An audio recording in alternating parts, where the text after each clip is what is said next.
এখানে একটি বেগুন ক্ষেতে আমি চলে এসেছি। এখানে কিছু সুস্থ গাছ আছে এবং কিছু অসুস্থ গাছ আছে। তো আমি আপনাদেরকে এই সুস্থ গাছ এবং অসুস্থ গাছ সম্পর্কে আমি কিছু কথা বলবো। আপনারা এখানে দেখতে পাচ্ছেন সুস্থ গাছগুলোতে কিন্তু অনেক সুন্দর সুন্দর বেগুন ধরে আছে, দেখতে পাচ্ছেন।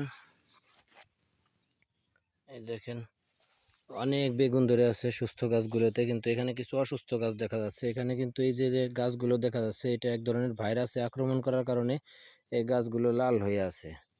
এই গাছগুলো লাল হয়ে আছে, এইগুলোতে মূলত মোজাইক ভাইরাস নামে একটা ভাইরাস আছে। তো এই ভাইরাসটা লাগে, এইটা শিকড় থেকে পর্যন্ত একদম উপরে এই ভাইরাসটা লেগে থাকে।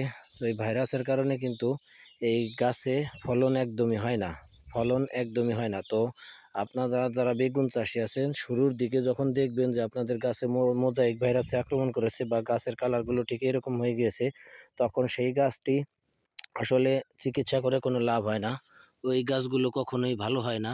তো এই জন্য আপনারা চেষ্টা করবেন এই গাছগুলো উপড়ে ফেলে দিয়ে, একদম ফেলে নষ্ট করে সেখানে সেই ফাঁকা জায়গায় আরও একটি ভালো সুস্থ গাছ লাগিয়ে দিবেন। তাহলে কিন্তু আপনাদের ফলনটা ভালো হবে। দেখতে পাচ্ছেন এখানে সুস্থ গাছে কিন্তু ফলন অনেক ভালো হয়েছে। কিন্তু এই যে যে দূর রোগ আক্রান্ত গাছগুলো, ভাইরাসে আক্রান্ত গাছগুলো, এই গাছগুলোতে কিন্তু ফলন একদমই নাই।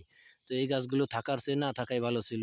এই গাছগুলো উপড়ে ফেলে আপনারা নতুন ভালো গাছ লাগিয়ে দিবেন, তাহলে কিন্তু সেখান থেকে একটা ফলন পাবেন। আপনাদের ক্ষেতটা স্বয়ংসম্পূর্ণভাবে ভালো হবে।